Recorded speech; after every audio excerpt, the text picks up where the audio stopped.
الرحمن الرحيم. ازيكم يا جماعة عاملين ايه؟ طبعا احنا من اول الكورس او من اول الفيديوهات قلنا اللي احنا هنبدأ نركز على الاساسيات بشكل عام بعيدا عن اي فريم ورك. والنهاردة هيكون مثال عملي عشان نوضح الفكرة اكتر. مثال عملي ازاي؟ احنا هنشوف اكتر من فريم ورك، يعني 3 او 4، وهنشوف برضو او لغة برمجة من خلالهم هنقدر برضو نعمل implementation لنفس الفكرة اللي احنا قلنا عليها، اللي احنا نقوم سيرفر، والسيرفر ده بيليسن على بورت معين، ومن خلال البورت ده الباك اند بتاعنا قادر يستقبل الريكوست وقادر يهندل الريكوست ده. ليه؟ زي ما احنا قلنا قبل كده ووضحنا ان احنا في الاخر احنا بيبقى عندنا الكود بتاعنا بيرن على سيرفر بيجي لنا ريكوستات. احنا عشان اللوجيك بتاعنا يقدر يأكسبت الريكوست اللي جاي له، فلازم من يليسن على بورت معين. فإحنا في الفيديو اللي فات ادينا مثال اللي إحنا قومنا مثلًا كتبنا كود عن طريق جافا. أنت لو ما تعرفش جافا ده مش مهم يعني، الفكرة مش في جافا، ممكن بأي لغة تانية تحاول تعمل اللي إحنا عملناه في الفيديو اللي فات. المهم اللي إحنا عن طريق جافا عملنا سيرفر بسيط، بيlisten على port معين، وبعد ما بييجي له request بيبدأ ينفذ logic. تمام، تمام. طب أنا بقى لمّا باستخدم framework أو لغة برمجة معيّنة، زي ما إحنا وضّحنا المرّة اللي فاتت، أنت مش هتكتب الlogic ده بنَفْسك، لأ أنت هتلاقي مثلًا module أو الframework موفّر لك حاجة تقدر تستخدمها على طول، عشان أنت ما تكتبش الlogic ده بنَفْسك. وقُلنا والله إن الserver ذات نَفْسه كsoftware أو ككود بيبقى موجود وأنت بتستخدمه على طول. بتعمل له بس install على السيرفر بتاعك وهتبدأ تستخدمه كapplication زي application. وقُلنا برضه إن الapplication server أو الweb server بيبقى ممكن يكون إيه embedded في الproject بتاعك، وده اللي هنشوفه. يعني هنشوف مثلًا في spring boot إزاي السيرفر بيبقى embedded، وكذلك في .NET وتبدأ تستخدمه مع الproject بتاعك على طول. تمام، تمام. فأنت لو شُفت المثال ده من الفيديو اللي فات، فالأفضل إن أنت حاول تعمل implementation بإيدك أو بنَفْسك مع لغة البرمجة اللي أنت بتستخدمها أو اللي أنت عارفها. طَب نيجي هنا الفيديو ده الهدف الأساسي منّه مش اللي إحنا نخُش in details في الback end frameworks أو كده، لأ، إحنا نَفْس اللي إحنا عملناه في الكود اللي عملنا بيه mini web server، هنشوف إزاي اللغات المختلفة أو الframeworks المختلفة بتخلّينا نعمل اللي إحنا نقوّم سيرفر والسيرفر ده يرسل على port معيّن ويستقبل الريكوستات عليه. تمام، تمام. وبرضه الهدف من ده إيه؟ عشان يوضح ليك إن الأساسيات واحدة. أنت مش هتيجي مثلًا تلاقي الframework معيّن بيعمل حاجة مختلفة جذريًا عن الframework التاني. أنت لأ، هتلاقيهم في الآخر كلّهم بيحققوا نفس الفكرة، بس ممكن تقول إيه، كل واحد ليه أسلوبه أو ليه طريقته أو لغة البرمجة مختلفة، الsyntax بتاعها مختلفة، تفاصيل الكود مختلفة، بس في الآخر كلّهم بيأدّوا نفس الغرض. ماشي؟ ماشي.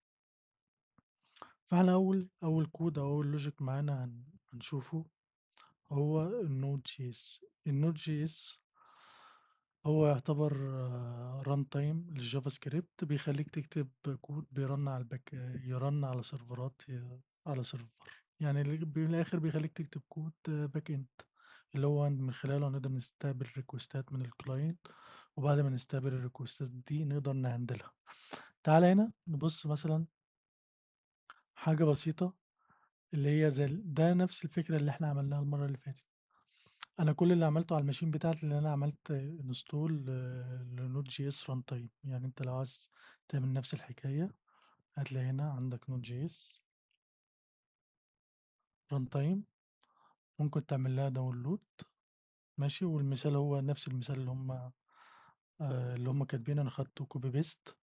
فأنت أيًا كانت الmachine بتاعتك الOS بتاعك Windows، Linux، م Mac، أيًا كان، فأنت هتعمل install لNode. تمام، تمام. فهنا هو بيعمل نفس الكود اللي إحنا كتبناه المرّة اللي فاتت. يعني الحاجة اللي إحنا كتبناها بإيدينا المرّة اللي فاتت، لأ أنا هاجي على حاجة زي الNode.js هالاقي والله لأ هو بيوفّر لي كود جاهز أنا قادر أستخدمه عشان أكريت أو أوصل لنفس الناتج النهائي اللي أنا كنت عاوز أعمله، اللي هو إيه، أقوم لي server بيlisten على port معين وده الIP بتاعه، وهنا بقى تفاصيل بقى الserver ده لمّا ييجي لك request رجّع الresponse دي. طب ماشي ده في الآخر ده details مع جوّه Node.js هو بيكتب الكود تفاصيل الكود هنلاقيها في الdetails أو الlibraries الخاصة بNode.js اللي هم عندهم بيسموها module يعني الmodule اللي هو net ده. تمام، تمام. طب تعالَ run كده، يعني أنا لو عملت run في الآخر الراجل هالاقيه عادي زي أي project بيlisten على الport ده. طب أنا expected إيه؟ expected اللي أنا لمّا hit الURL ده اللي بيlisten على port 3000 هو Node.js هيروح عامل running الكود ده. فالflow في أي framework أنت بيبقى عندك كود بيخ بيlisten على port معين، وأول لمّا ييجي request على الport ده بيfire logic معين أو بيحصل execution logic معين. أنت اللي مسؤول إن أنت تكتب الlogic اللي هيحصل له execution والlogic ده هيحصل له execution إمتى. تمام، تمام. نيجي هنا برضه نفس الحكاية، تعالَ أنا لو عملت أهو hello مش حاجة magic. تمام، تمام. طب خلاص ده Node.js. لو جينا نشوف حاجة زي تعالَ كده معايا نيجي جوه. أنا باحاول أنوّع في لغات البرمجة أو الframeworks أو الruntimes المختلفة عشان تتأكد آآ إن الأساس واحد، عشان توصل لك بس الفكرة اللي أنا باتكلم فيها. نيجي هنا أنا برضه مش مستخدم أي حاجة special يعني أنا عملت برضه import للlibrary أو الmodule اللي اسمه net وهتلاقي كل الframeworks يعني أنت تعالَ نرجع لكده لNode.js تاني، معلش، تعالَ Node.js هم حتى الmodule مسمينه إيه، فين، تعالَ نخش في التفاصيل اللي هو listen الmodule برضه نفس الفكرة. يعني هتلاقي لغات البرمجة والframeworks متشابهة فيما بينها. فأنت يهمك اللي أنت تفهم الأساس. نفس الفكرة هنا، أنا بعيدًا بقى عن الsyntax بتاع اللغة، عادي سيبك من الsyntax بتاع جو أو أيًا كان، مش ده المهم، بس أنت كشكل عام دي الmain اللي بتrun من أول ما الprogram يقوم وهكذا. أنا نفس الفكرة أنا هنا باجي باقول للHTTP يا HTTP أوامر server بيlisten على الport كذا كام 3005 ده.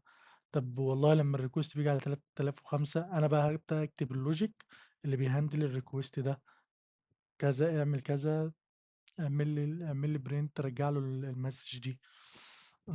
هل فيها حاجة magic؟ لأ، نفس الفكرة برضه. تعالَ نrun تعالَ ناخد مثلًا أنا هنا الراجل ده كان بيrun على إيه، تعالَ ده نخلّيه نفس الفكرة.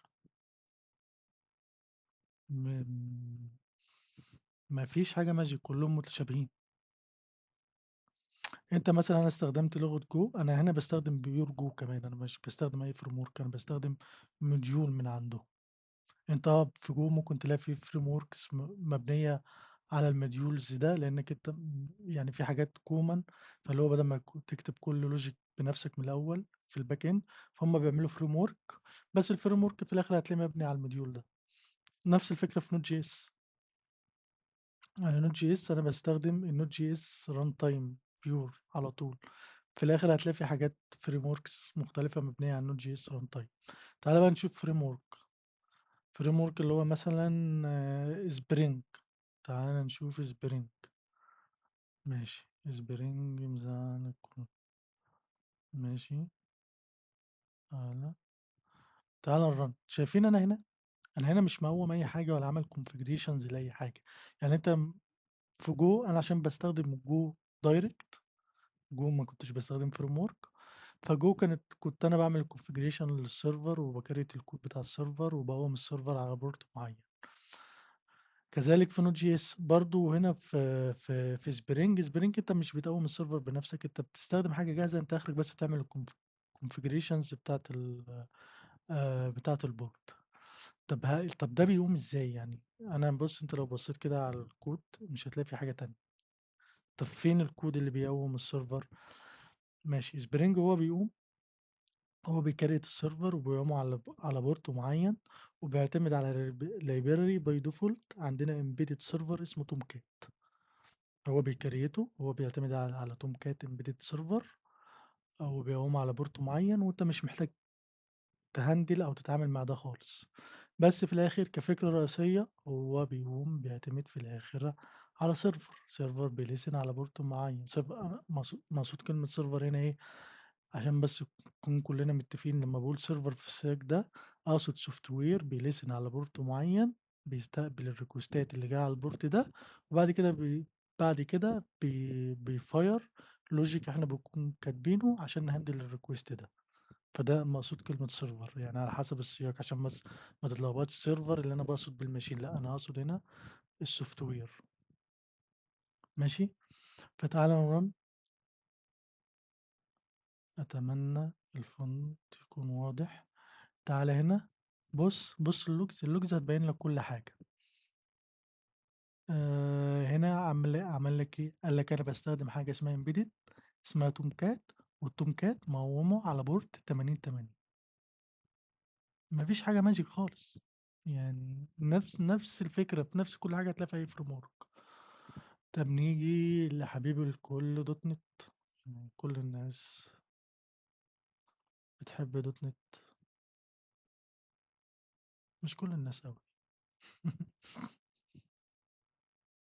ما علينا. برضه نفس الفكرة، أنا نزلت الابليكيشن ده، تعالوا نرنه. أنا لسه هرنه معاكم. نفس الفكرة. فين انتوا بتكتبوا البروجرام فين يا جماعة؟ نفس الفكرة، ما كتبتش كود، أنا جبت الحاجة، يعني دي حاجة موجودة باي ديفولت.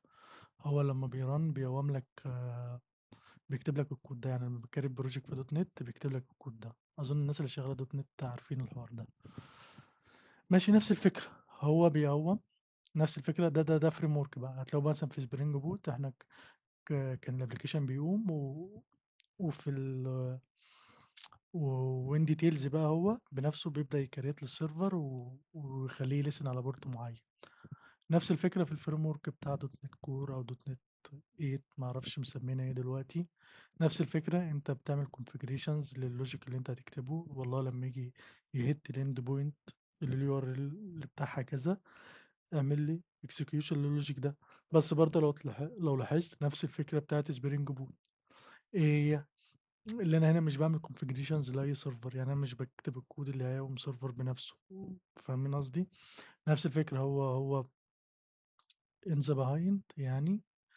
وهو بيقوم هتلاقيه بيكريت السيرفر، ويقول لك الويب ابلكيشن بتاعك ده بيلسن على بورت معين، وانت قادر بس تغير في البورت اللي المفروض الابلكيشن يلسن عليك عن طريق configurations. انت ممكن تبصيها للابلكيشن بتاعك. ماشي، بس ده مش شغلنا، ده مش الهاجس بتاعنا حاليا. الهدف الرئيسي بتاعنا اللي احنا نفهم ان كل الفريم وركس في الاساس كلهم بيتعاملوا بنفس الطريقه وبيشتغلوا بنفس الطريقه. طب تعالى نرن. انا رنيت، في الاخر هتلاقيه بيعمل لك اللوج بتاعك اهو. نفس الحكايه، الراجل الطيب ده بيلسن على البورت ده. تعالى كوبي. تعالى. مم،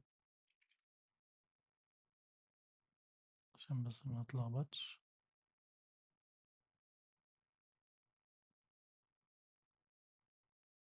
مفروض لما انا ارن وهيت الاند بوينت كذا اللي هي ويزر فوركاست دي، المفروض يرجع لي الداتا دي.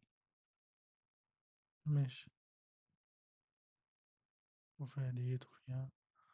تعالى هنا. تعالى. رجع لي الداتا. ماشي.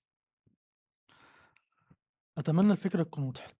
يعني اتمنى الفكرة اللي انا قلتها في اول فيديو اللي احنا هنركز في الفيديوهات دي على اساسيات، لان اغلب الفريم وركس او الران تايمز او اللغات في الاخر بتعتمد على اساس واحد، وانت شغال في الباك اند. وفي الحقيقه مش في الباك اند بس، يعني حتى لو الناس اللي شغاله فرونت اند هتلاقي الاساسيات واحد. هتلاقي عندهم تشيليون فريم وركس مختلفه في الfront end ما أعرفش react على angular على ما أعرفش يعني frameworks كتير، بس في الآخر الأساسيات واحدة. الأساسيات اللي أنت تكون فاهم JavaScript كويس، فاهم الJavaScript شغّالة إزاي، وفي الآخر الأساسيات هتلاقي الframeworks المختلفة في الfront end مشتركة في مفاهيم كتير. في ناس بتبدأ بالframeworks على طول من غير ما تفهم JavaScript فبيعانوا، فاللي هو يالّا يعني الموضوع بيبقى صعب. نفس الفكرة في الback end. الback end الأساسيات في الframeworks أغلبها بتبقى واحد، نفس المشاكل اللي هتقابلها في الframework ده هتقابلها في الframework ده، نفس الحاجة اللي أنت عاوز تحققها في الframework ده هتكون برضه عاوز تحققها في الframework ده، الsecurity كconcept هتلاقيه واحد، بس الframework ده بيعمل لها implementation بطريقة والframework بيعمل لها implementation بطريقة. إنّك تقوّم server والserver يlisten على port معيّن عشان يستقبل الريكوستات، نفس الconcept واحد، بس الframework ده بيعمل لها implementation بطريقة والframework ده بيعمل لها implementation ب بطريقة، فاهمين قصدي؟ فهي دي الفكرة، إحنا هنبدأ نركّز على الأساسيات، نفهم الأساسيات ونشوف كام framework كده إزاي بيعمل implementation للموضوع ده، بحيث إن الفكرة تكون واضحة. لإن غالبًا ليه أنا ليّا وجهة نظر في دي، لإن غالبًا ممكن لمّا تخُش شركة ممكن مش تلاقيهم شغالين بنفس الframework في كل المشاريع، أو ممكن أنت تكون شغال في شركة، تتنقل لشركة تانية تلاقيهم شغالين بframework معيّن، فما تضيّعش منّك فرصة إنّك مثلًا تقول لأ أنا عارف مثلًا Node فمش هاروح شركة تانية عشان أنا عاوز أكمّل Node، لأ عادي لو الشركة التانية حلوة والفرصة فيها حلوة، فعادي يا عم روح، الأساسيات كلّها واحدة، تمام، بس طبعًا أنت في البداية ما تشتتش نفسك، لو أنت لسه بتتعلم ما تشتتش نفسك، أنت اختار framework معيّن وابدأ اتعلّمه وابدأ اتعلّم بيه، وابدأ اتعلّم الأساسيات بيه، تمام، وده برضه اللي هنحاول نركّز عليه في الكورس، اللي إحنا نركّز على الأساسيات ونشوف الimplementations بتاعها بأي framework هنستخدمه، تمام، بس أنت في البداية ما تشتّتش نَفْسك بين الframeworks المختلفة، كنصيحة يعني، تمام. برضه لو أنت شغّال freelancer الموضوع هيفيدك، ممكن ييجي لك مثلًا أنت شغّال Node.js بقى لك فترة طويلة جدًا. وشغال مع عميل client معيّن وعارفه، والله العميل ده ممكن ييجي لك في مرّة والله أنا معايا مشروع .NET بس أنت إيه رأيك تشتغل عليه في الNet ما تكشِّش من الموضوع ما تخافش، لأ، أنت طالما already بقى لك كتير في السوق وبقى لك كتير شغال بframework معيّن وخلاص هضمت الframework اللي أنت شغال فيه وفهمت الأساسيات كويس، روح للframework التاني اقرا هو شغال إزاي، افهم هو شغال إزاي، هتلاقي الأساسيات واحدة، يعني ما تضيّعش منّك شغل لمجرد إن أنت مش عاوز تشوف الحاجة التانية شغالة إزاي، هتكتشف إن كل الأساسيات واحدة، تمام، تمام، وشكرًا ليكم.